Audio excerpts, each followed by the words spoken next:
Test, test.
I don't know if anyone's watching. If you're watching, we're waiting for quorum. So one of the alder persons is late. So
Lou's got everybody's name down for attendance. Okay. Call the meeting to order.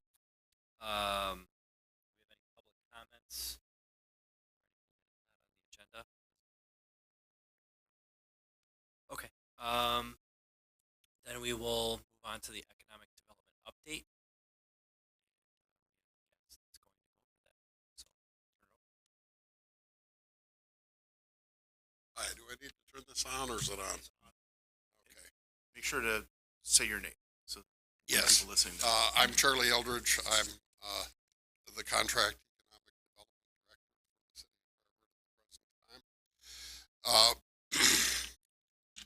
The mayor, Lou, and I walked through the Motorola building last week, and for the first time in 15 years at least, I'm somewhat encouraged. The present owner doesn't have any employment there, but they are actually working on the building in a significant way. They've hired a real contractor who has repaired the roof at their estimate is that that's cost them $1 million. They have a 8 or 10 person crew that is working on the mold remediation. So the building, and they've cleaned the building since the last time I walked through, which is something that hadn't been done in a decade or so. So those are all, to me at least, encouraging signs. They expressed that they have had very detailed conversations with a prospective tenant. The prospective tenant would be an enormous boon if, in fact, it was signed. They wish to be very positive about it, but I don't believe they have a signed contract with anybody at this time.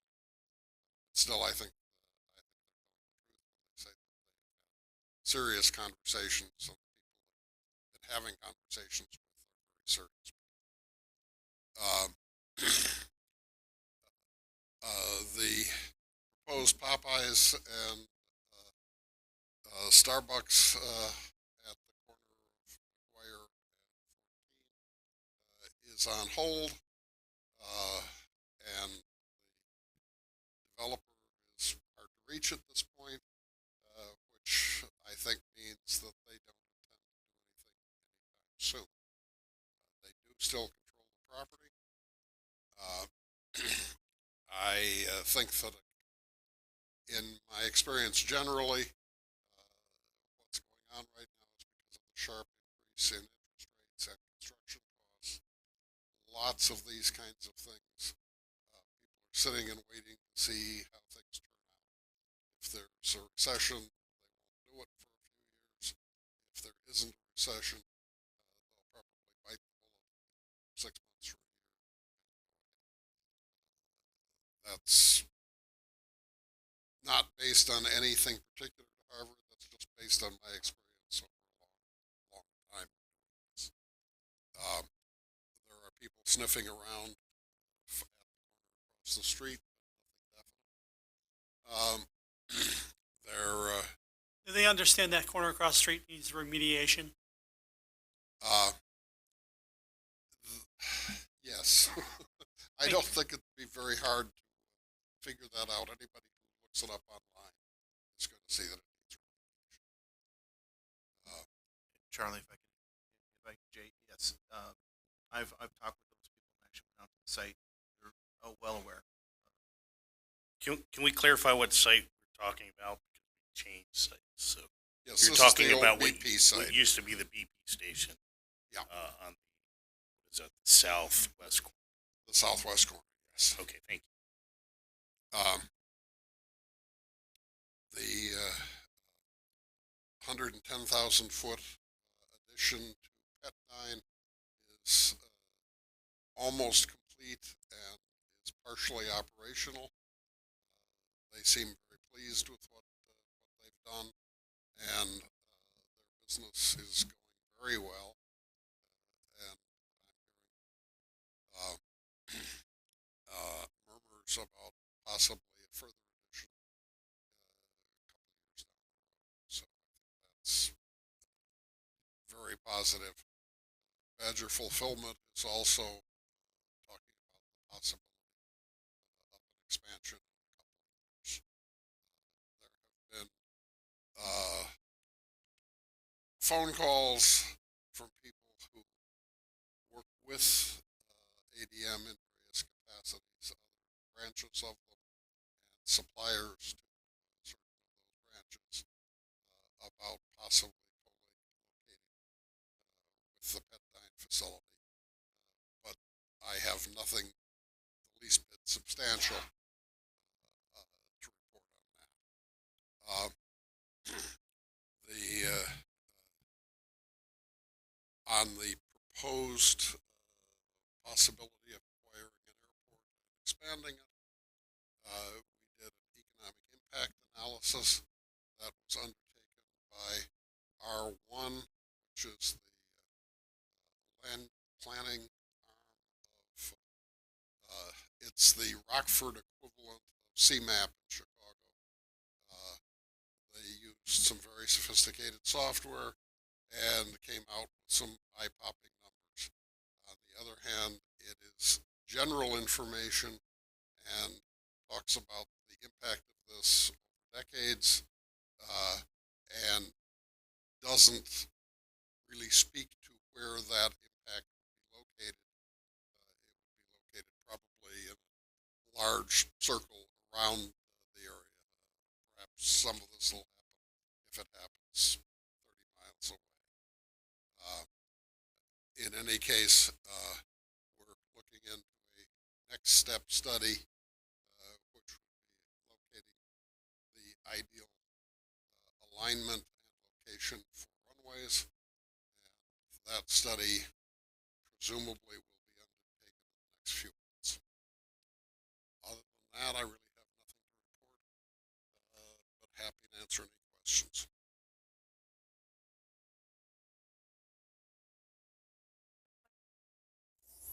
So in terms of the potential airport relocation, I know there's a lot of planning and conceptual work going on, but at what point is the city going to actually, the city governing body, actually look at it from a planning standpoint and how that fits in vision for Harvard?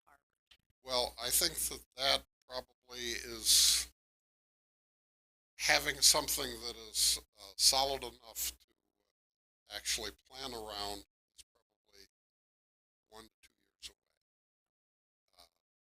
Right now, it's just so amorphous that it's a blob that'll go somewhere. Okay.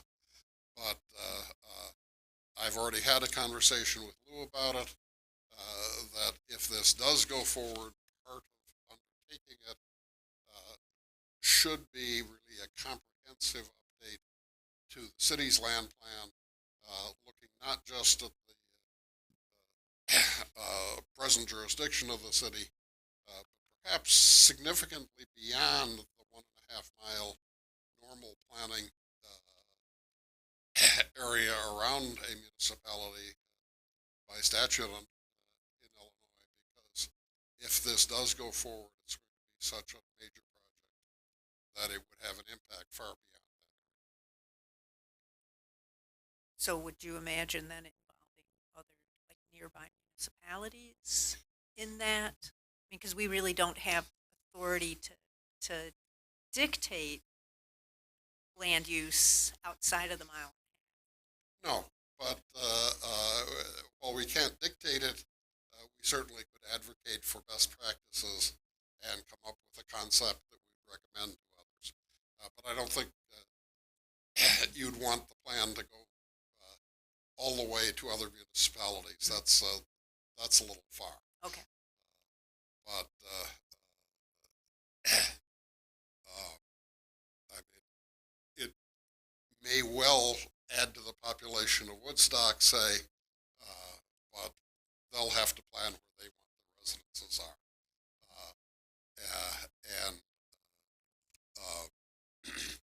But I think it is very important for the proper growth of Harvard this could do what Motorola was supposed to have done 30 years ago, and I don't think the residential for Motorola was planned for very much at that time. Just let developers do what the developers thought they ought to do, and we're left with an awful lot of vacant lots.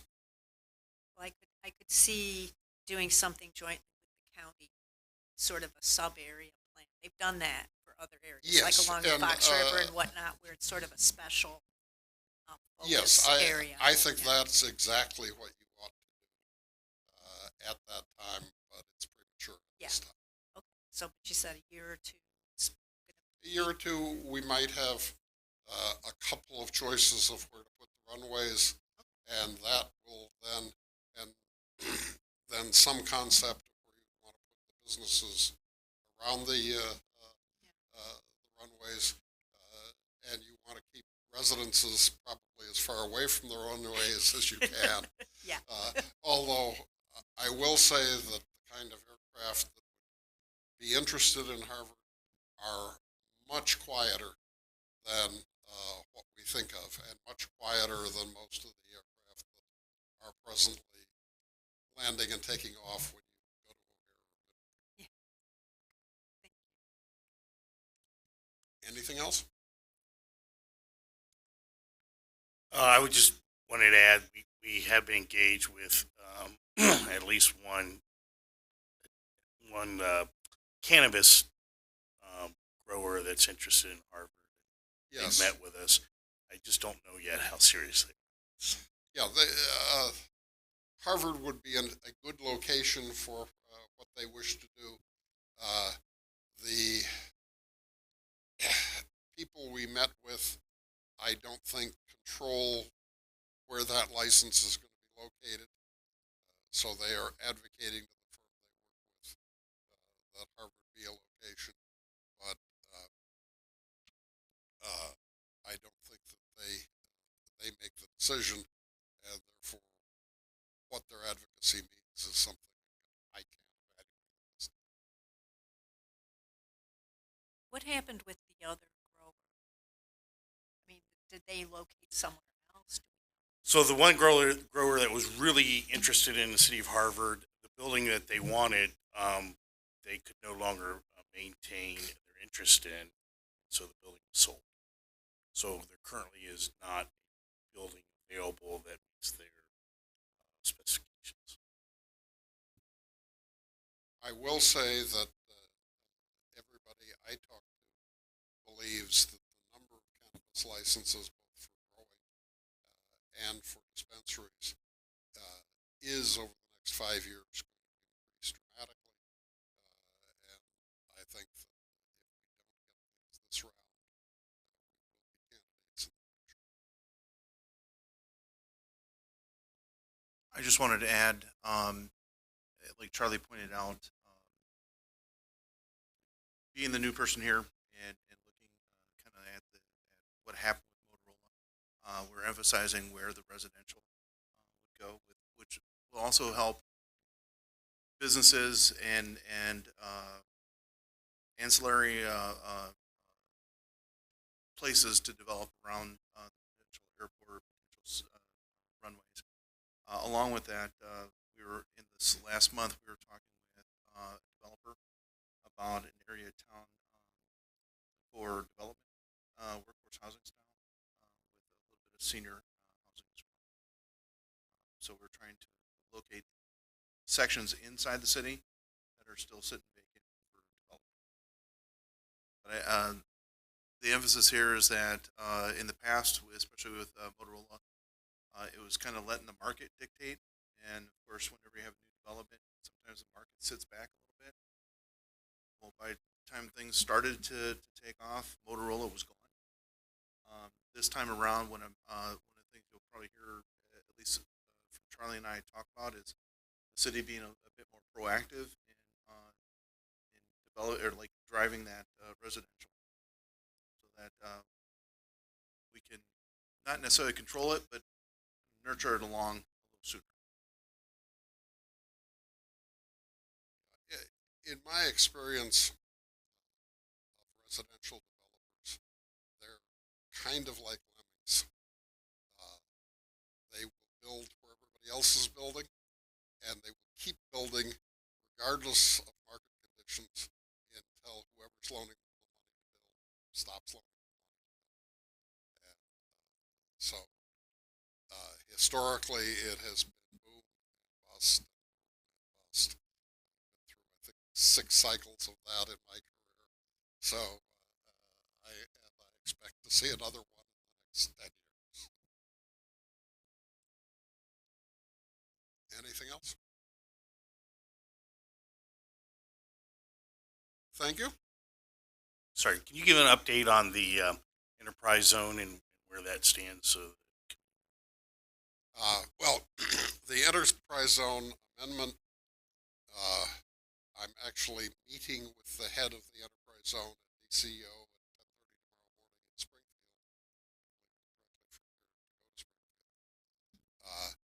And I'm hoping we'll finish it up. Certainly, it's weeks, not months,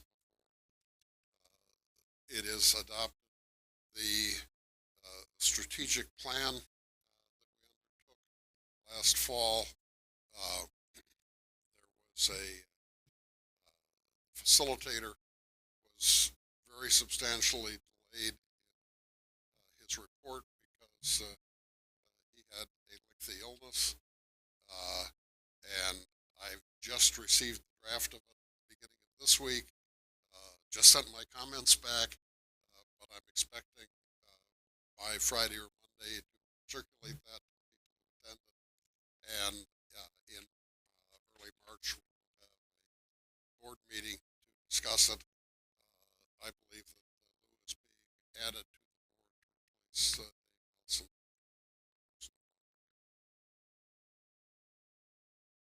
yeah, that'll be on the committee's agenda for. Anything else, Mr. No, I don't think so. Okay, thank you. And if you'll excuse me, I'm going to get in my car and drive to Springfield.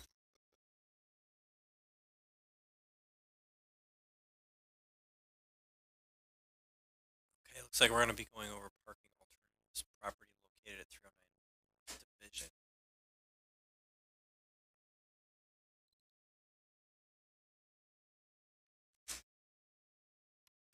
So what we've got here is a potential developer or someone who's looking to do something with the old church. The problem is that there's not a whole lot of parking available. In fact, it kind of comes down to like 0 parking available.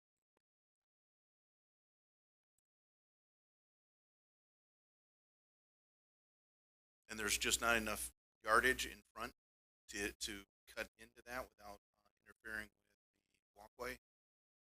If you look at an aerial, which I believe is also included in your packets, that there's just not enough space around it to do a driveway to get around. And then you have the Historic Society that has a building with a U-shaped driveway and some parking. It's the question becomes like an option is to work with them to try to get a couple of parking stalls, and you can correct me. They're looking at potentially, the developer's looking at potentially making this like an Airbnb, like two to 4 rooms. According to building codes, for every one residential place, you'd have to have at least 3 parking stalls, which that too starts to hinder the options. And if you look at the map, idea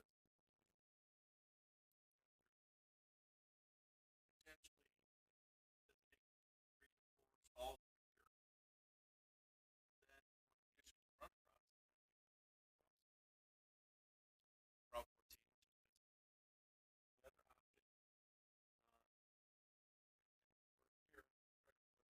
the other option here, parking stall there, we're having a potential issue of beating up their parking space area. And what if they need it for something? So we're kind of at a standstill as to what options are available. Or what we could even recommend. Is that some,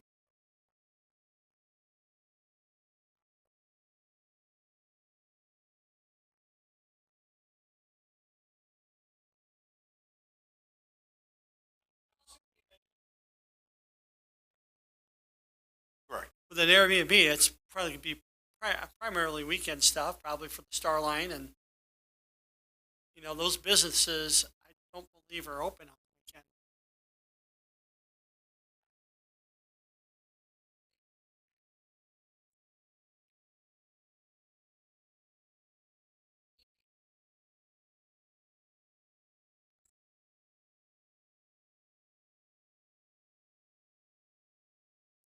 Right.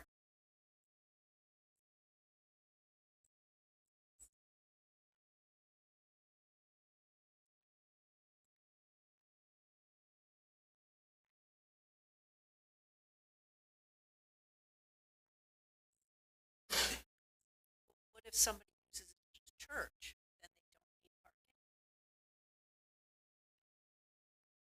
But they did. well, keep in mind when the church was originally very active, Route 14 wasn't as big and as have the kind of traffic it has now. It was a church recently. Right, but you could park along the front off 14 back in the day. But it hasn't been About used as a two- church in, It was a Pentecostal Right. church recently.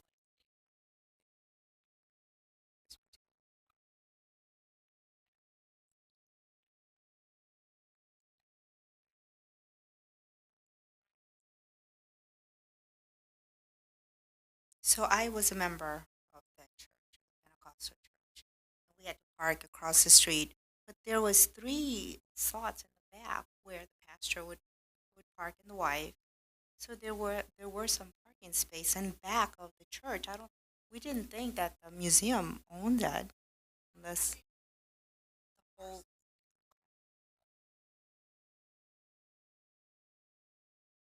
So they were just borrowing the parking because.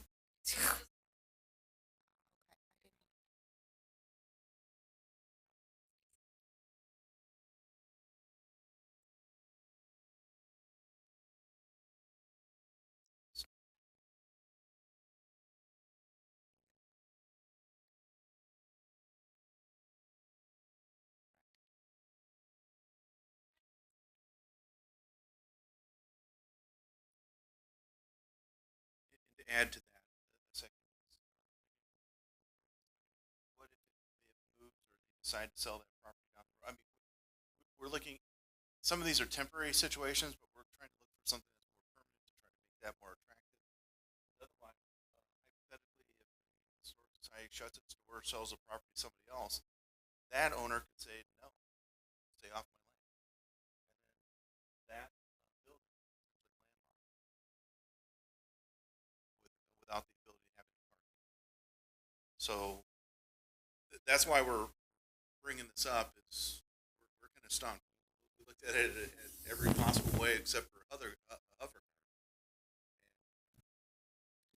Under current code, what would need to happen is they would need to purchase an adjacent piece of property, tear down that building to create a parking. Unless the city council is interested in allowing it to designate some parking along Johnson Street.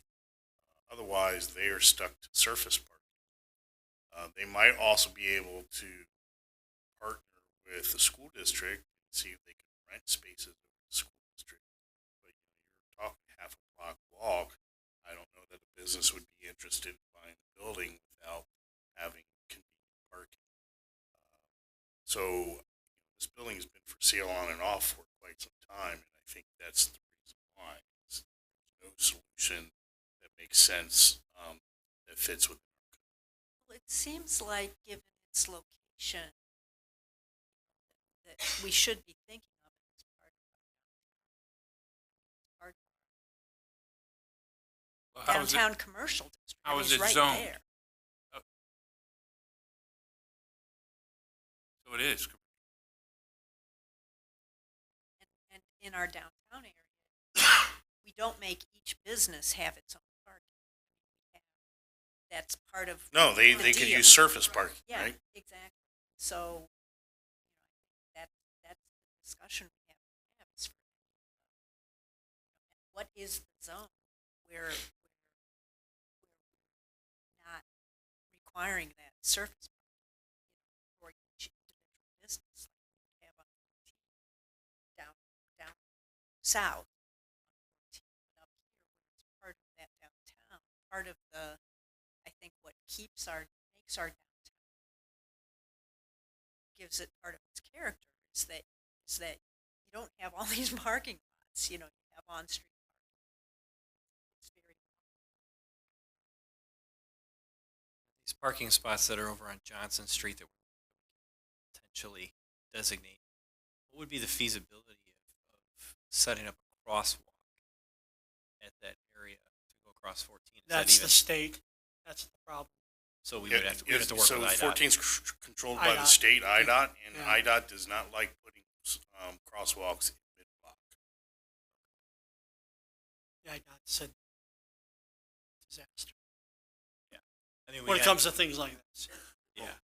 And that's why having parking on the west side of 14 creates more of a problem, because eventually we would have to go to IDOT. IDOT's, well, slow at responding to requests like that, and we could go 8-9 months and they still come back and say no. And that stalls any potential purchaser. Does the Historical Society own that building? But during the summer, when they're open, it's 1 day a week, right? Correct. I mean, to me, the most logical thing would be for them to, and I get what you're saying, if they ever sell that building, there's no longer a contract. But to me, the most logical thing is for that person buying that building to have an agreement with them and pay them for parking. And that's the risk they take if the building's ever sold, then they have to figure out another solution. Quite honestly, or buy the building and move the Historical Society. Then they have both those properties back to back. Well, and that was one of the things that we were kind of kicking around, is maybe proposing that the Historic Society actually just move across.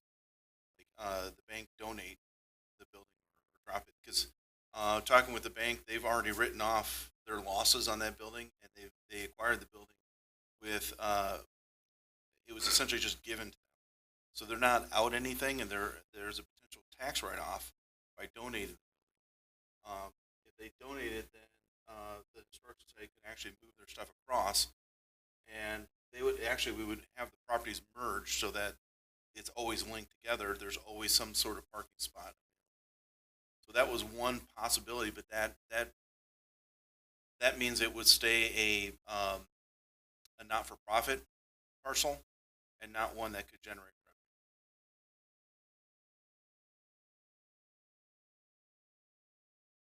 and would the Historic Society want that? We have not approached them specifically on that type of proposal.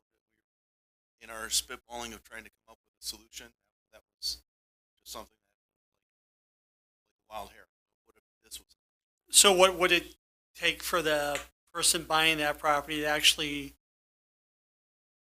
buy part of the Historical Society's property, like 15 to 20 feet, and a right-of-way to, you kind of get where I'm getting at? On the back, and a right-of-way to be able to park back there.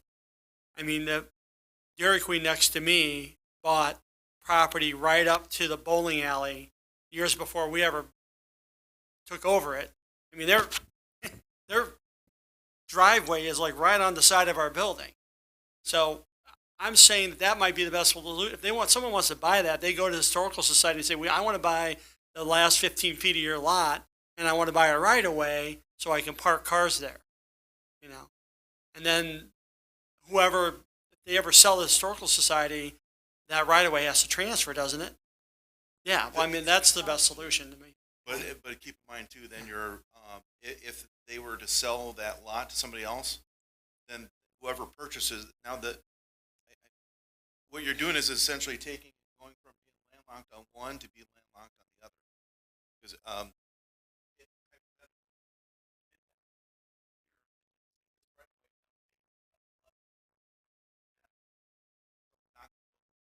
so that's what you're just But it's not as big of a problem on an interior street because you do have on-street parking, true. whereas you don't have any potential for on-street parking. That's the major challenge.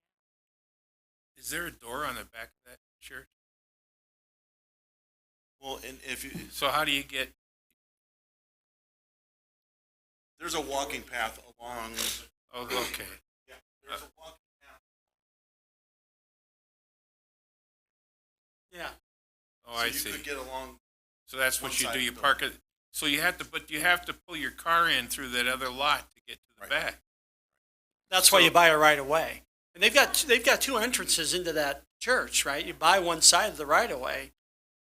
I mean, to me, that's the most. I mean, even the bank could do that to make the property more viable. When did the bank take Honestly, Like 2 months ago. They closed it that? down. Oh,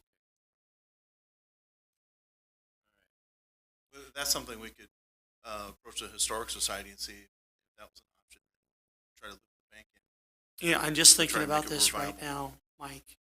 It just, whatever solution that we propose, we need to think more long-term for both parcels so it's fair, so that, again, we can get the most out of both. Or sorry, the owners of those properties could eventually get the most out of it. We're kind of like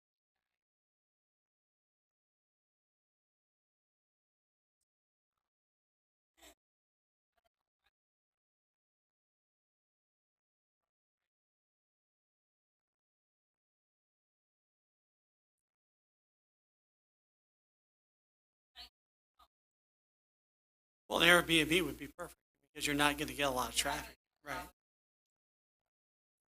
Right, a bar or disco. that's a well, if it does go to residential, one of the other things that developers or whoever ends up developing is going to have to keep in mind is that, and correct me if I'm wrong, there's 2 floors to the church, which means that they'd have to do renovations in order to make it bring in an elevator, make it ADA approved, a viable thing. There's a lift. So that helps. So you can see that we've been going at it for a while to try to come up with a solution. That's why we wanted to tap more brain cells. So is all of the zoning along there business?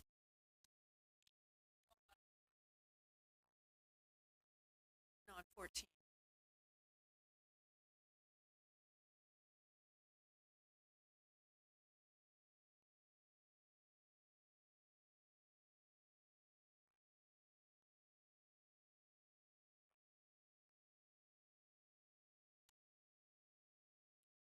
Do we know where we are with the brew pub? Are they going to move forward with that, or is that a dead project now? You're talking the old city hall. Yes, the old We police don't have- station. We've heard murmurs, but we don't have confirmation That they're going to move forward, or that they're going to cancel. on what the status is. Okay. Either or. And the Historic Society is a business too. So if you're buying a house on art, that's your zone, that's the zoning next to you.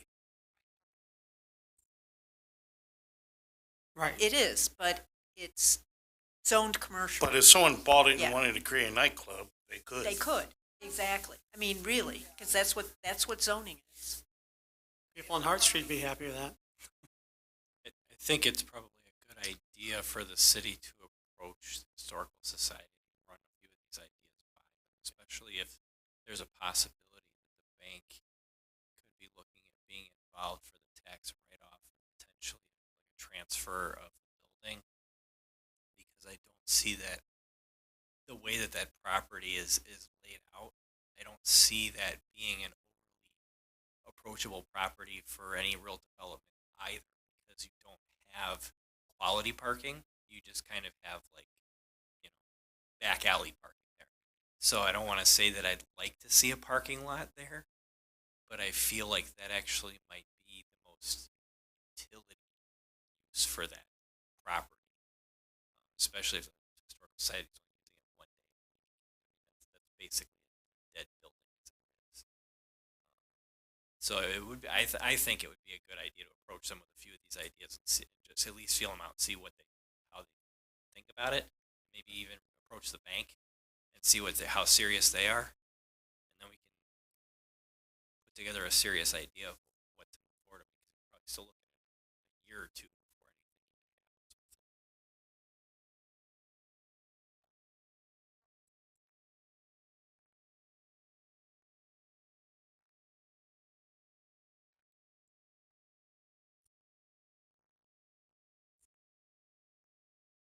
I think that might be our only solution at that point. In which case, I think like as much of a shot in the dark as it might be worth at least putting it to IDOT to see and maybe even just put together some kind of proposal to them so that they understand why. I mean, yeah, they don't like putting crosswalks in there, but if they see that that we're trying to make it a viable use for the city, they might be able to appeal to their better nature if they have one. Well, and I would approach them as to where in that stretch between Diggins and the bridge, where in there.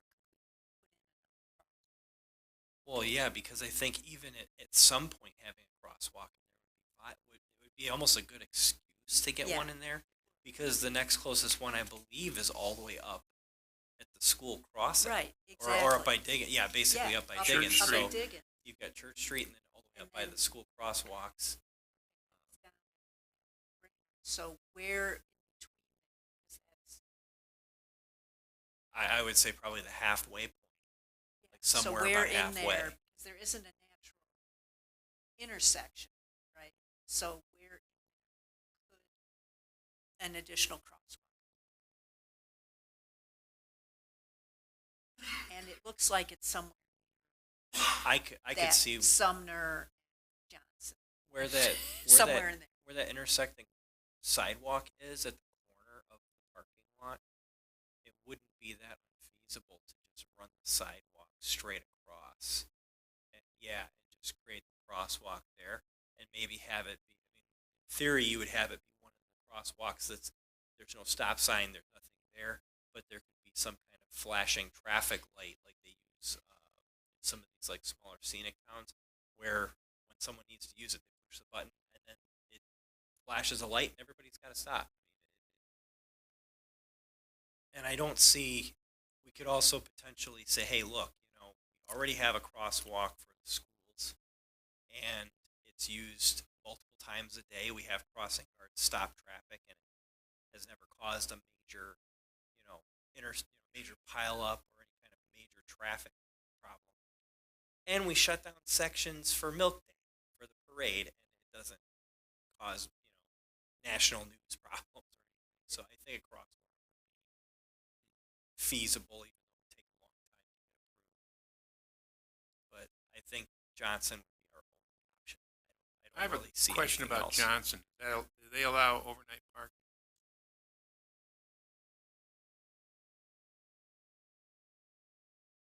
So I think part of Johnson does, but I believe you have to have a permit.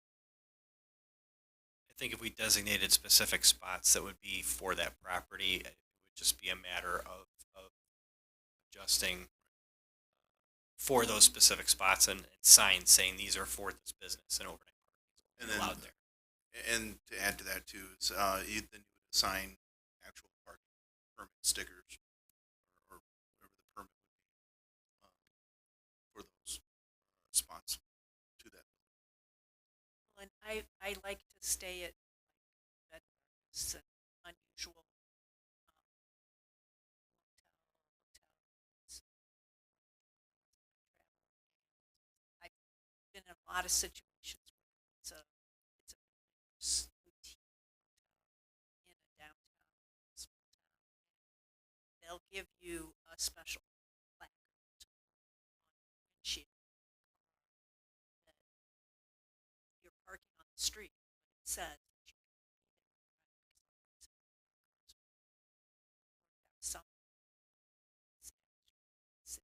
I think I'd rather do that than, because there's other businesses on that street. And if you designate those parking spaces to be somebody across the street, they won't be able to use them. But that idea is not bad, because then you can park wherever there's an available spot. This is kind of just a thought for down the road research projects and like city research projects. It might be feasible to try to just maybe do a little bit of reaching out to some of the other communities that have complicated or very old historic downtown areas. I mean, it could be anywhere in northern Illinois, southern Wisconsin, but look for some of these really old communities that have really like kind of wacky city plans because they were built so long ago. Maybe just reach out and see what they've used in some of their real unusual circumstances, and it might help.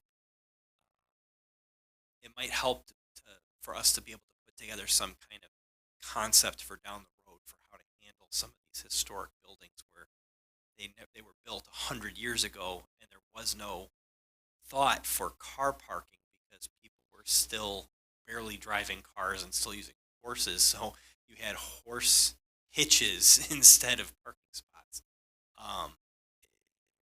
Just a thought to just maybe reach out and say, hey, in some of these areas, what were some of the solutions that you came up with, and then maybe we can use those to kind of put together our own kind of generic plan, or at least an idea of how to move forward with it. One, and just thinking off the top of my head, based on some of the this is sort of an area assuming that we could help negotiate some sort of parking arrangement in the back of the historical section. We could actually do kind of a combination of both, where let's say apartment A, parking across the street, parking in the back of the historical society. So, and this is why we want to get some thoughts going.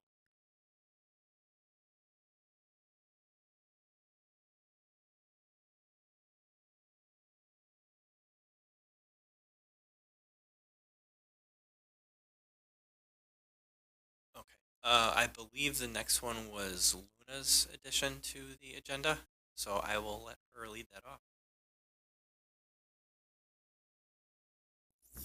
So I wanted to talk to the committee about putting a welcome sign as you're approaching town. So probably where the other one is coming in from Woodstock, and I just had that picture and I took it when I was down there. That's my hometown, but I'm like, I'm gonna take this picture of this and just present it to you guys and see what you guys thought about maybe contemplating putting something like that for our town. I think it's probably a good time to address it because I know that we've looked at some of the signs around town, the entrance signs, because I know some of them have been redone because they've been in kind of shoddy condition. And I know that Matt actually brought that up, that he wanted to see a few of the signs get redone. I will say that I'm in favor of any of the signs, if not all of the signs, where you enter into the city, having a section added that says welcome in Spanish or welcome to Harvard in Spanish or something along those lines. I would be fine with putting something across the bottom or wherever that would be feasible, as long as we plan it along when the signs are either refurbished or we if it's like in this case where it's a bigger sign, when we've got the budget coming up, we set aside some money to redo it. But for me, I'd be totally in favor of doing it on all of them, just so that way it would be fair and it would be in all the different areas of town and kind of set a tone that, this is the direction we want to go. So you have my support on it. Yeah, I don't believe any of the surrounding towns have anything like that. So I think that would be a great addition to our community. I think this sign, something could be done to add that to it. And not that I'm trying to get Kenny, who did the refurbish on that, he would actually be a good person to give us some ideas. And charges, just to give us some ideas how to add to that sign. Yeah, that'd be great. Yeah, we could probably have. Would we be able to have somebody reach out and just see if he'd be willing to do a couple of just some simple drawings of what some ideas would be of how you can modify that sign for, I would say, minimal cost, but without completely redesigning it. Yeah. And so he would know, he would have a good idea of how to add something. Sure. That's a good My only comment is your budget workshop's coming up, so you would need to set aside some funding to pay for it. I think that it got me to thinking, and maybe it'd be a good idea to just even have an ordinance that any future signs that we put up, for entry into the town, be bilingual. That way we would avoid that in the future where, we wouldn't have to go back and say, well, let's take a little section over here or whatever and add that. But if we made it kind of a requirement that the city's signs and so on be bilingual, I think that would go a long way. And then it would look more natural too. Right? If you ever travel anywhere besides the United States, you see everything in several languages. It makes sense for us to do that. Just to add my own 2 cents worth into this as well. Potentially add, depending on the cost, and but not just say welcome, but in Spanish also. Welcome, English, Spanish, and add a few others to essentially say welcome. So because we have several. We have diverse population, so let's try to add them all. But not all. I mean, there's only so much space, but at least some predominant. Just again, and it doesn't have to be that. But so then it would just be English and Spanish. But as we grow, which we will, maybe add gozaimasu, welcome in Japanese, like leave some room. Well, like the sign over by Lions Park, that definitely has to be replaced. So this is something that maybe not for this year, but for next year, we budget money to replace that sign with something that looks like that. 'Cause that sign over by Lions Park's wood, and it's 40, 50 years old, I would assume. It looks I'm not pretty- even sure who owns that sign. If the city owns it, or if I honestly I don't know. Yeah. That's Well, I would assume it's the cities that, talk to Daryl or Jim and find out what they say. That thing is pretty, I mean, that's our property. I don't know if you can, That's the church. it's further I agree. Some of these signs too, I mean, aside from just being significantly dilapidated or really in need of refurbishment, a lot of them are so small and so out of the way you'd never even know that they were Yeah. there. Agreed. I mean, I mean, you could drive by it 100 times and never even know it was there because it had no presence, So I think the other sign is sign. Yeah, it's a little bitty sign. I drive by it every day when I head into. Out Yep. It's more up that Yeah, way. Definitely, you gotta go by Buck Brothers and Miller's. yeah, it's just outside. But I mean, it's a great opportunity for us to, like that sign on the east side of town. Hey, let's budget money for that next year. Let's figure out what we want it to say. Yeah, that's not. I'm sorry, that's a little small and just seems kind of like here. Made a little bit of an effort. If you're coming in from the west, there is no sign on 173 except for Great. It's a Uh, great which is- opportunity. Yeah, for us. I think. Now, Great opportunity. I will 3 of say the there 4 was a signs are- business was interested at one point of paying to refurbish this sign, but Yeah, it's right then in there they somewhere. backed off of it. So, which would be right here. This sign. So it Yeah. could be that we look for a, When we did price to replace this sign, it was a completely new replace the post and the sign. The price tag we got from sign manufacturer was about $8K. To be like the Well- other sign, the brick one. No, it would still be wooden, but it'd be a little more decorative than this one was. It was going to have, sponsored by that business. It might be. $8,000. I think it might be a good idea to maybe add this to the discussion for the upcoming budget workshop, and maybe target like the ones on 14 specifically. Like maybe we do like the north side and south side, or we pick 2, or however combination we're gonna do. I mean, we want to do it all 4, but I want to see maybe if we can beforehand maybe get some ballpark quotes just so we kind of know what kind of money we're talking. Because I mean, it could be a big difference between if it's, let's say, going to be 8,000 for a wood sign, but it's going to be 15,000 for brick. It might be better to just get the brick because then Yeah. we're replacing it once every 50 years instead of once every 10 or 15 having to paint it and everything else. Or if we're doing multiple signs, like 2 or 3, might be able to get a deal from a contractor that's willing to do more work.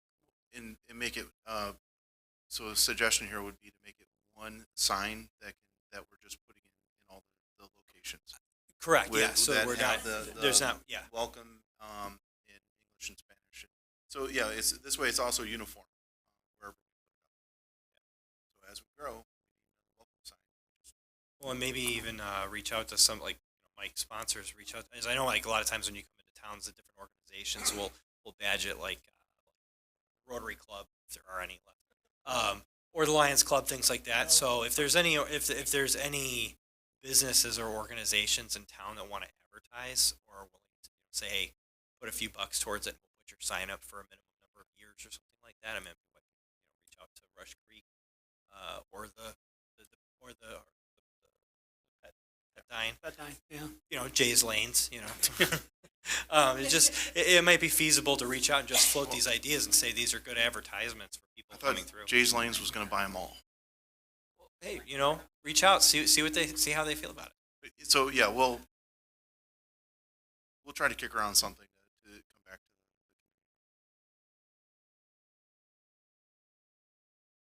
I think it is a great idea, though. I kind of like the structure of the sign that we have at the entrance of Route 14 coming in north. And I don't know if they all should be like that. I don't know. You got a problem with like the property where the north side is. That's in front of an empty lot that someone owns. So it's possible. I'm not sure how happy they would be if we throw a sign there that's 10 feet, 15 feet wide and 10 feet high on an empty lot that they're trying to sell. I'm a firm believer, just traveling all around the state, road trips and things like that. One of the things that has always stood out to me when I'm driving into a town is their water tower. If their water tower is all rusty and gross and hasn't been painted in a very long time, your instant instinct is this is a dumpy little town that no one cares about, and you assume crime or low rent housing, things like that. So and the same thing goes for signs. When you pull into a town and there's a rickety sign that's falling down, it kind of sets the tone for everything else that you see. So I think that for our strategic vision as well that we've talked about in beautifying the city and making it more visually appealing.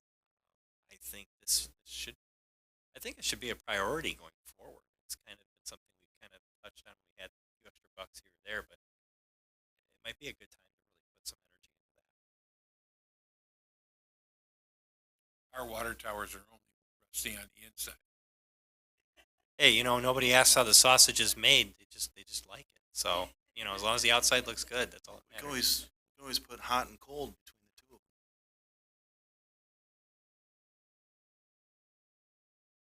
Well, if nobody has anything else about the signs, we'd be on a new business. Does anybody have anything they want to add or bring up? Just for some of the alder people that I've not already talked to, one of the things that I like to do is in something like this, if there's something down the road, just to mention it at this time. So something that Ryan and I have already been kind of kicking around is doing sort of, if you remember a few years ago or several years ago, Chicago had that Cows on Parade. One of the things that Ryan and I are kicking around is it's just been in talking phases doing like Hermilda on Parade. Some sort of concept like that to have it throughout the community. Something that the businesses could sponsor as far as the artists to do the painting. And we keep a kind of a theme throughout the city.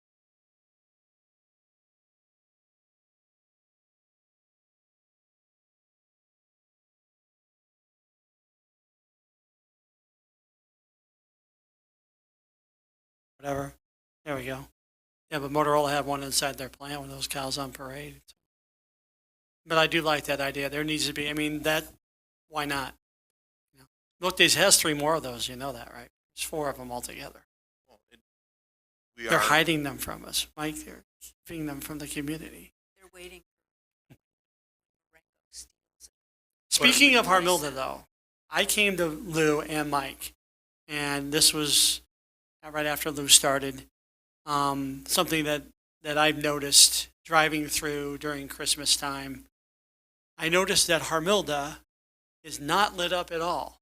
There's no Christmas lights around it. It's completely dark, and I would assume that that's our property. The cow is not. Actually, the Milk Days Board is already looking at a way to eliminate. Okay. They're already working on a solution. Can it be changed to Christmas colors at Christmas time, or? I think there's a plan to try and Drone? incorporate some kind of LEDs. So Permanent drone above designs.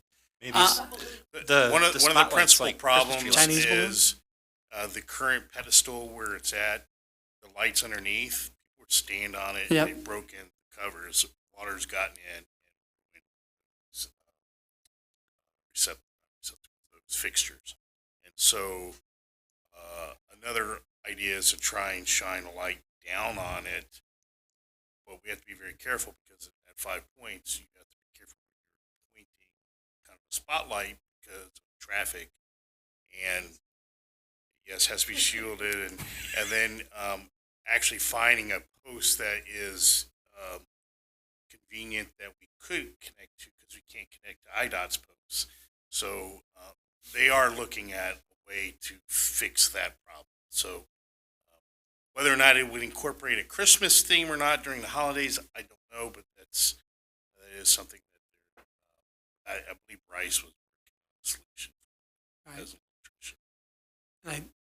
The other part of that was I was mentioning that I went to an ISOX game in December and driving down 251 going to the BMO, they have a huge Christmas lights display right along the river. And we have I just think our Christmas display is rather paltry. I mean, it's very disappointing to me.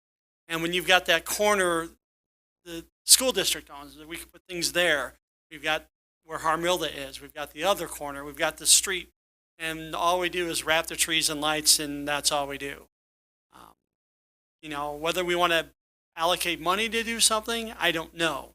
I'm simply saying I think that it should be better than it is, especially since we don't have the Christmas parade anymore and we don't, just my thoughts, and maybe it's something for more of a budget discussion. Do we want to allocate some money to get nicer Christmas decorations for the city, for the community? I think the bridge would be awesome to decorate. I've had people tell me that they would put money into buying lights for it. I think that will look really nice, the bridge. The problem with the Viaduct. bridge is it's owned by the state. That's the issue. And is there even electric to it anymore? I don't believe there's any electric on the bridge anymore. Yeah. Years ago, before they did a renovation of the bridge, it used to have lights on it, but IDOT, believe it or not, does not remove those lights because it's not supposed to be a pedestrian. Even though they have sidewalks on it that they don't take care of in the winter. Correct. However, I wholeheartedly agree. It'd be nice to have a lot more lights on at least Air Street. I think the way we decorate Air Street is great, but it's not enough. The principal issue is funding.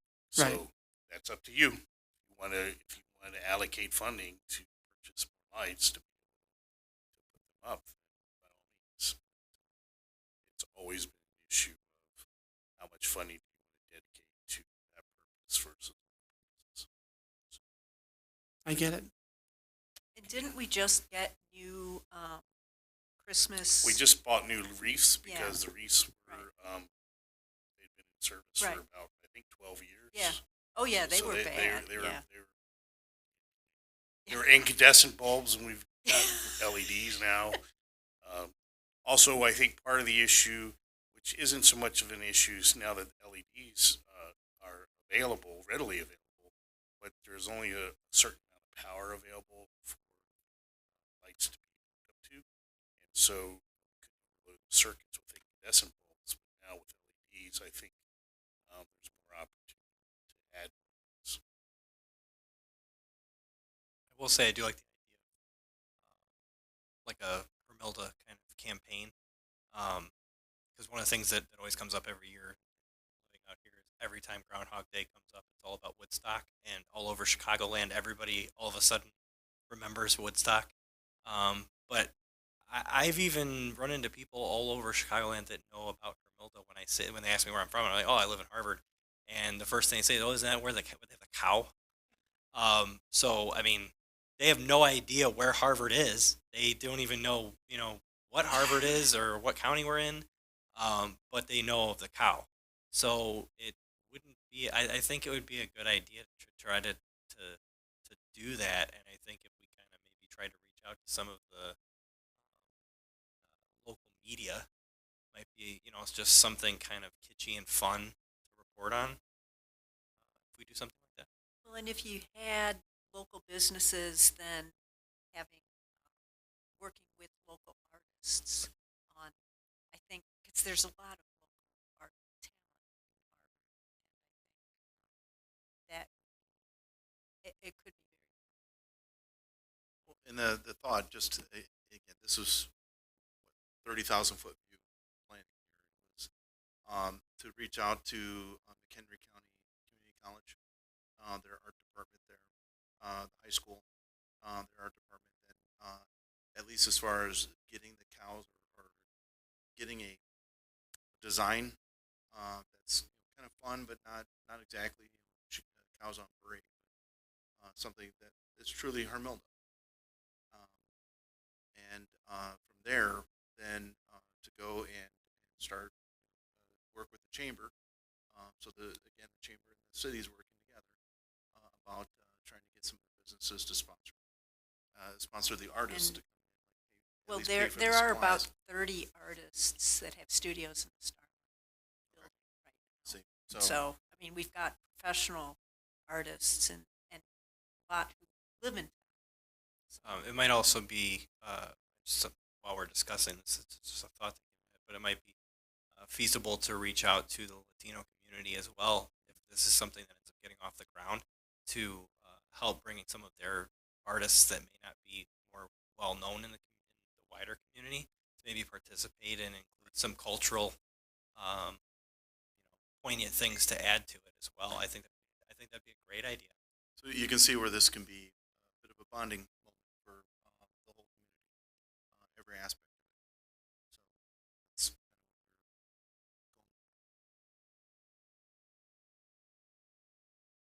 going. Of course, we'll make sure it complies with zoning laws. I do have one other bit of new business I just want to mention to the committee. That is concerning enterprise zone. Obviously, we have an amendment right now that's working its way through the state that is to Woodstock, parts of Woodstock, additional parts of Woodstock, Rango into the zone. One of the things that I think the committee should consider, and perhaps maybe talk about it as part of our strategic vision later this year, review it again, is consideration for including multifamily housing as part of the benefit or eligible economic projects for enterprise zone benefits. Those were specifically excluded when the enterprise zone was created for Harvard, but I think with our anticipations of future growth, we should put that up for consideration. So just wanted to bring that to your attention, and something that I'm going to ask City Council for strategic vision. Of course, this committee would have a lot of certainly in your be able to use the community.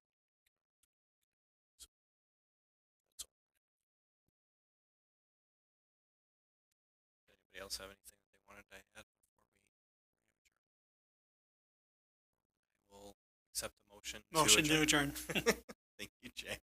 Second? All in favor? Aye. Okay. Thank you. Again, sorry I was late.